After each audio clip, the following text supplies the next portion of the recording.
Hello there, Capricorn! Kumusta po kayo? Ako si Jade Pearl. So, please welcome to my tarot reading. So, this is for the month of February. Ito po yung mga cards na gagamitin natin. So, sana po ako ay masuportahan niya sa aking YouTube channel. Ako po ay magta-tarot card reading every month. Twice a month po yun. So, meron akong, minsan 3 yung reading ko per month, kada zodiac. So, ito is, of course, before the month of February will start, at least alam niyo na what's coming, right? So, for the month of February, yun. Then, of course, the first and second week of February, gumagawa rin ako ng extensive love tarot reading. Meron naman akong ex-lover tarot reading. Of course, sa mga taong curious. Meron din akong nakafocus din sa love. And then, meron din akong reading for chakra and spiritual guidance reading. Usually, I would do that by the end of the week. So, by the end of the month, or at least 2 weeks before the month. And so, anyway, ang reading na to, we will do both general reading for your career, and then, punta rin tayo sa love life at sa spirit guide. Okay, so,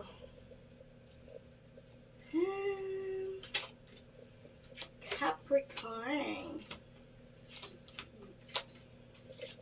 Last na lang. Oops. Ayan. So, the very first card, Capricorn, is the Fool. Ayan. So, itong card na tayo, nag-represent po ito sa current situation mo. It's, I'm not saying that you're being foolish or anything. No, not really. So, ang ibig lang sabihin nito ay, you have this very carefree attitude, and then you are off to start for a new beginning. You're very free-spirited, and then, ayun, ikaw ay nasa kalagitnaan ng isang bagong panimula sa inyong buhay. So, what's going against you is, tada! You're actually very ambitious. You're trying to reach for a new goal in your life. Ang dami mong ambition. You have this unbridled ambition, and then you want to win at all cost. So, kahit anong balakid ginagawa mo, tinatalo mo lahat. And you will be very successful, but sa new journey mong ito, you will be experiencing some loss, saka a little bit of distraction, kasi nga maraming magiging obstacle. Ang magiging obstacle pa nga nito, ang iba ay yung mga tao. But kahit lover man yun or your family mo, they can't stop you. So, for your conscious card, the Ace of Wands on reverse. Sayang, no? Naka-reverse pa naman. Ayun. Right now, parang you feel overwhelmed kasi nga nakita mo yung grabing hurdle or grabe yung obstacles niya. Parang nawawalan ka ng energy. At huwag mong hayaan na mawala yung passion mo, and huwag mong hayaan na hindi magbubunga ito kung ano man to. So, ayun, ito yung current situation mo, yung consciousness mo, parang nawalan ka ng gana, kumbaga. Okay. So, okay. Next is the 8 of Pentacles. Ayan. So, pag 8 of on reverse kasi siya eh. 'Di ba? So, pag naka-reverse kasi siya, you're, parang nawala bigla yung motivation mo. Kung ano man to, titingnan natin kung bakit nawala yung motivation mo. You feel uninspired. I think it's because you lack the moral support from your family and friends. Ito yung dahilan bakit medyo nawawala yung gana mo. Yun yung subconscious mo. Both conscious and subconscious mind mo.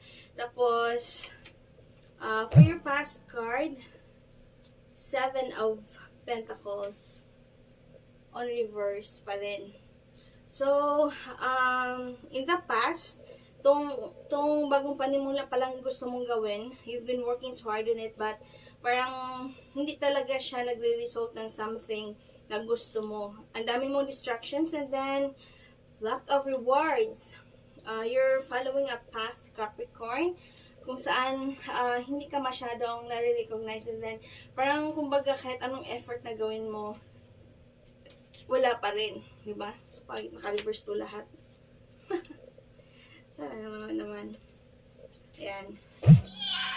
So, reshuffle lang natin para maganda yung future card mo. You're feeling unmotivated. For the month of February, parang gusto mo nang mag-stop. Parang gusto mo nang mag-give up. Bakit kaya?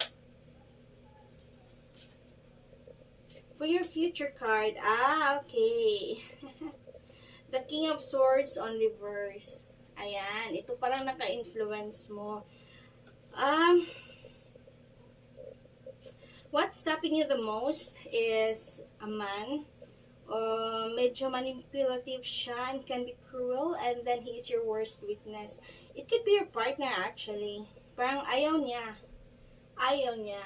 Gustong-gusto mo tong new beginning na to for yourself, but then again, hindi siya totoo, or this man will actually end up manipulating you into giving up kung ano man yung na gusto mong masimulan, Capricorn.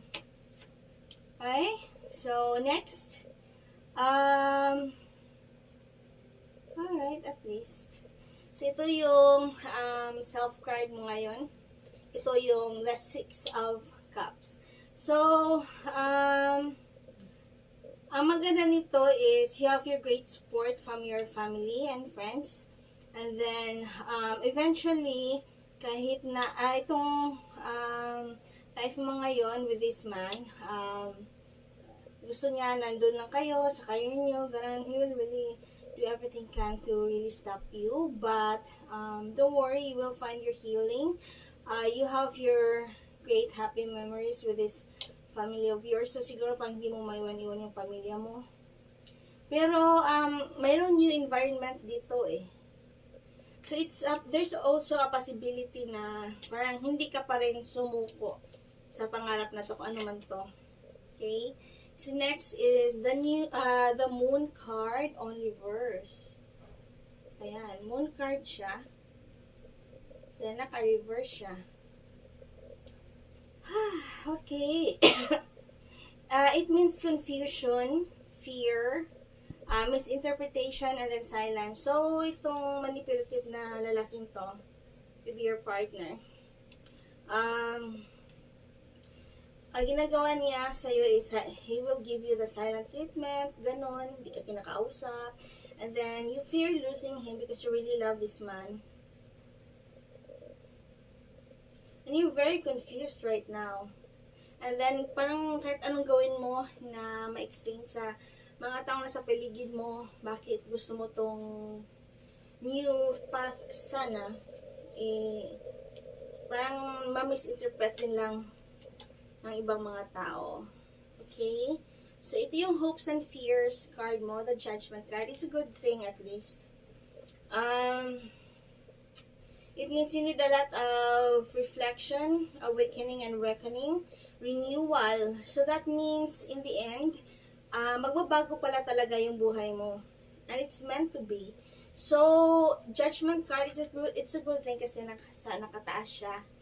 Upright position siya. So, meaning, in the end, ano man yung wish mo sa career mo, magkatotoo talaga siya. And then, this old cycle of not being recognized at work, yung napapaaway ka lang, ganon, all of this will come to an end. Something new will come in, and then, in the end, yung mga tao na napaaway ka sa career mo, ganon, I think kung ang may nagawa man sila sa'yo, it will all go back to them. And it's a good thing because in the end, darating ang panahon na wala ka na rin pakialam sa kung sasabihin ng iba. And then you will start living your life, a new life. Okay? So, conclusion card mo is the Justice card on reverse. Judgment, upright position, yun ang hopes and fears mo. Ang conclusion card mo naman is the Justice card on reverse. So, just be very careful with dishonest people. So, ito yung pangit kasi nakapaligid sa iyo is mga very dishonest people, dinidiscourage kanila sa bagong path mo. It's not because they care about you, but rather, dinidiscourage kanila kasi ayaw nilang ikay makakalamang sa kanila or ayaw nilang marating yung gusto mong marating because, of course, ayaw nila na maging successful ka rin. May mga ganun na tao eh. Diba? So, get rid of those dishonest people. And then, whatever kind of unfairness na ginagawa sa'yo, ito lang talaga balakid mo ay yung mga taong nasa paligid mo, Capricorn. You need to make a stand talaga. Okay? So, that's for your career. But mayroon talaga kung yung environment dito. Meaning, mag-change ka ng, I don't know, may promotion or location. Ganun. So, I think eventually you have the power to change everything. But you just really love this guy so much. Itong King of Swords na to, on reverse. Na super manipulative guy. Sobrang mahal mo lang talaga siya. Tang ayaw-ayaw mo siyang maiwan. Love. So kaya, punta lang tayo sa love reading na naman. The very first card is the snake. Grabe. The snake. May snake sa buhay mo. Wow, there's a lot of, you are surrounded with enemies, and they are very malicious and very clever. You need to look over your shoulder. It refers to the other woman. So, in the end, si King of Swords na parang, mayroon palang other woman yung partner mo. So, in the end, you will find out about it. And finally, that will help you decide na, oh well, ayaw mo na mapapigil for a new start. Why not? Oh, ito full of dishonesty nga. Alright, so ito yung what's going against you is your ascension. Parang don't let this guy stop you from achieving your goals or your new dreams kasi hindi naman siya naging faithful pala. And then for some of you, sa mga ibang Capricorn dyan na kung ikaw man yung other woman, take note, there's another one already. Parang nakakama ka na rin. But I'm not saying that it's all of you. Kasi it's a general reading after all. But still, you can take a lot out of it still, right? So, ayun. Expansion, you need to expand to a new place. Huwag ka matakot. And then, you need to prepare for a new union. New love is coming in. So, I think, nakikita mo yung mga ibang interesado sa iyo, mga love offers. So, huwag mo tanggihan. Kasi, bakit ka naman maging honest sa lalaki ito? Is he even being honest? Diba? Hindi rin. So, next is, girl with a snake. So, I think you're aware kung sino tong snake na to. At saka yung babae na may snake. Yikes. So, you have this empath, parang nafe-feel mo kung sino to, and then, very narcissistic yung partner mo, and then you are being charmed and you feel like you're being used. Yes, you are being used by this man only. Diba? So, parang ayaw niyang lalayo ka kasi, wala na siya magagamit na tao. Ikaw yun. And then, you need to create boundaries. Okay?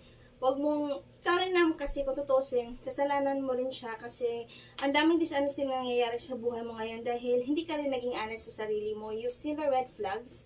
Alam mo na binibitray ka, but here you are, you're allowing this to happen also. Next is not today. Ito yung subconscious card mo. Ang problem sa iyo is yung grabbing avoidance mo.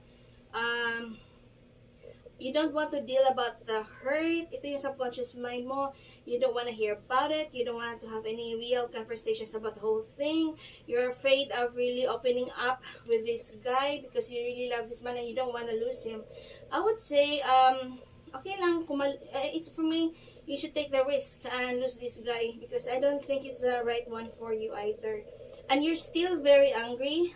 Yeah, I think isa din sa mga reason why you don't want to deal about the whole thing is that you're the type of person, Capricorn, na parang when you want to face something, you want to face it with a cool head. Parang gusto mo na medyo yung utak mo ay medyo peaceful na siya before you deal the whole dishonesty thing. Grabe naman. So, his past card mo is the cassette card. It means you are in an environment kung saan very conservative yung environment mo. Maring you're from a very religious background or kaya very religious yung partner mo na parang you're afraid of hurting not just your family but also your kids, yung buong pamilya mo. But for those who are still single, parang naging close ka na kasi sa buong pamilya, ganun, and you're a part of this community na masyado conservative. But all these things that are happening, you keep it keeps playing over and over in your head itong mga pangyayaring betrayal na to. Okay, so for your future card is the addiction card. Ayan, yan ang sinasabi ko eh. Addiction mo na to eh. You're addicted to the pain. Sometimes you're addicted to a situation wherein parang alam mo na lahat ganon, pero still, you did not do anything about it. You allowed it to happen. That's addiction na rin.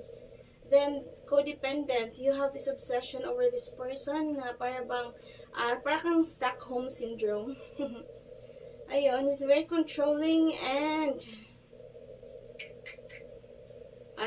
nako. He's a very dark person. He has a very dark personality. Grabe, parang nakatali ka niya. Itong si King of Sword, ito, King of Sword na manipulative na lalaki. You're addicted to him. He has full total control over you. You feel like you're in shackles. Parang naka-chain ka sa kanya. You need to break that. If you don't, you will be, imagine, may snake na nga na involved in the other woman. Hammer. Wow ha, grabe.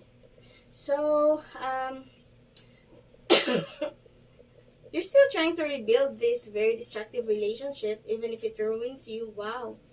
So, it's time for you to interrogate everything. All this, kasi manipulative siya eh.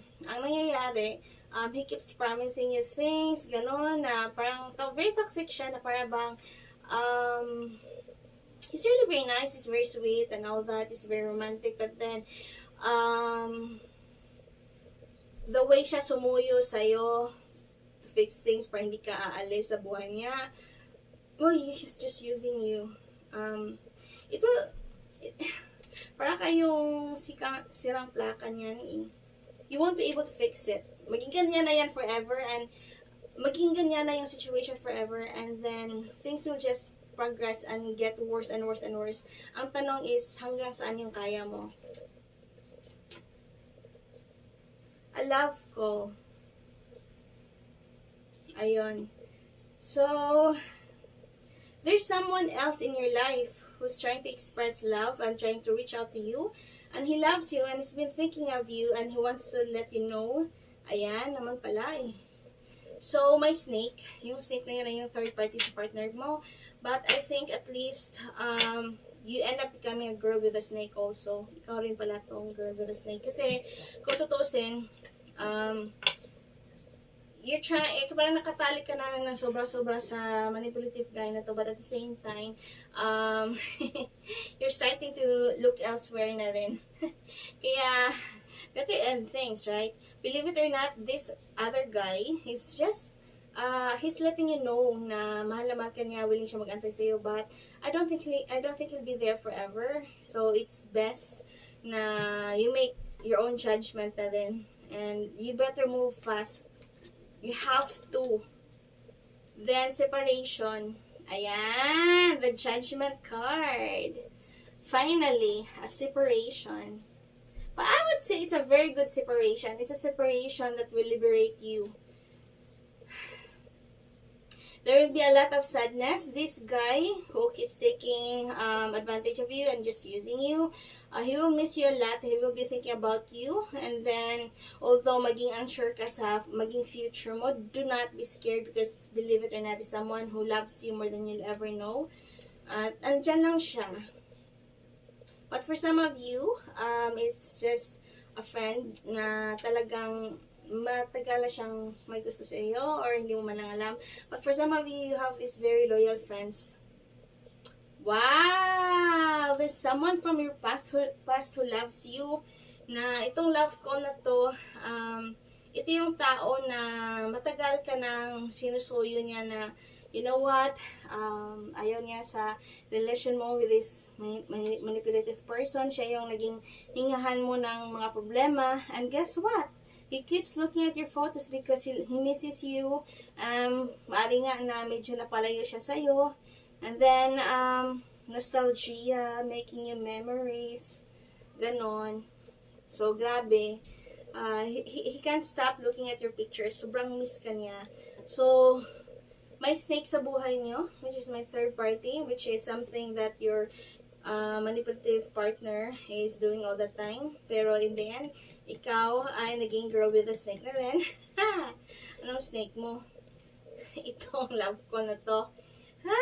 Ayan. So, you will be separated. But I would say, stop working on this old toxic relationship kasi things will just get worse. And believe me, it will not end happily at all with this guy. Kasi keeps repeating the whole same thing. So, let's have the new one. Ngayon, punta naman tayo sa spirit guide. Ayan. So, ito yung the angel guide. Ayan. Tingnan natin yung past, present, and future mo. Anong reason behind sa lahat ng mga pangyayaring to. And then, natin. Ayan. So, honesty and communication. This is what you need the most. Past.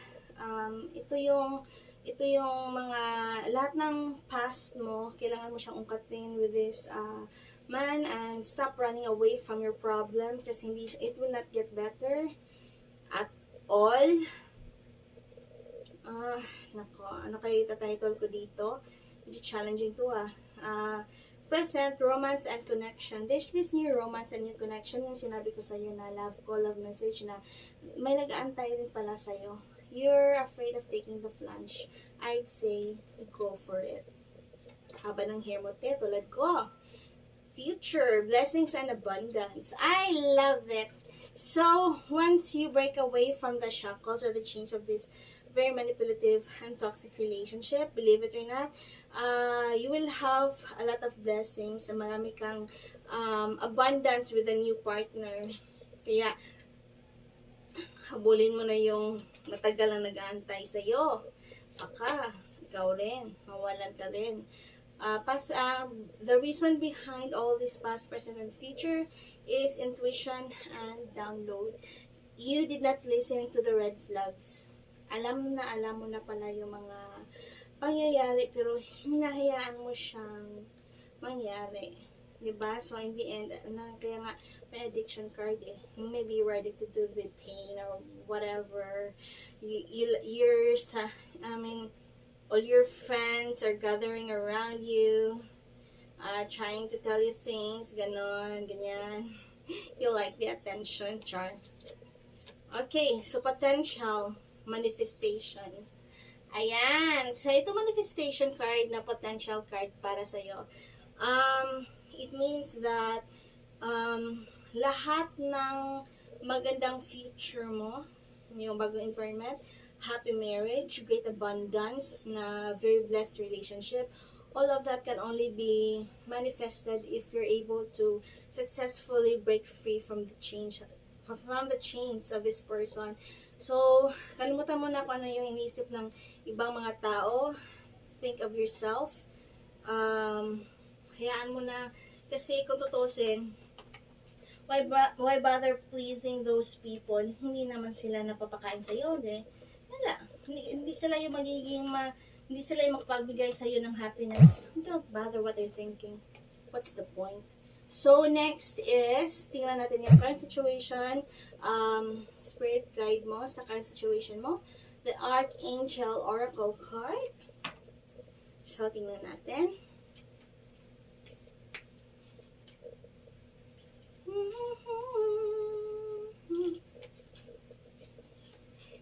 You need to breathe. Take a deep breath. Sabi dito, take several deep breaths and exhale slowly to awaken your energy to release old patterns. See? Kailangan mo nang i-break free tong old cycle of repeating and things will just get worse and you'll be happy. So, time for you. Okay, the next card is, ito yung card. So, what's going against you is that you lack the courage. You need to have the courage, please. The courage, and you need to start standing up for what you believe in. So stop bothering with what others are thinking and think of yourself first. You are going to be safe. Ito yung guidance card mo. So if you are afraid na, kasi influential yung taong manipulative na yan, if you fear for your safety, do not be afraid. Kasi don't worry, everything's going to be fine. Magiging okay din lang. So, let me just post this. Ay, no, sandali lang. Anyway, tapusin lang natin to. So, you're going to be safe. Ang message ni Archangel Michael it is, I am protecting you against lower energies and guarding you, your loved ones, and at home. So, huwag kang matakot. Baka kasi isip mo na saan ka lang pupunta, financially, and etc. No, there's this great blessing and abundance. Tingnan mo. Blessings and abundance. Tapos, sabi dito, you are going to be safe. You will be safe with this other new lover. Don't be scared. Ito na lang yung chance mo this coming February. Then, anyway, what you need to focus on is relationship harmony. But you cannot find harmony naman kasi sa manipulative na King of Swords na yan. It's really quite powerful kaya siguro takot ka. You'll find harmony only with yourself na maging in tune ka kung mag-break away ka na sa kanong mga expectations. I think you are too keen on meeting everybody's expectations. Ganon. Then your last final conclusion card is the Clear Cognizance card. Pay attention to thoughts and ideas that comes to you as they are answered prayers. Ayun. So, ano yung mga kutob mo, mga gusto mo, you can manifest anything. Ito yan.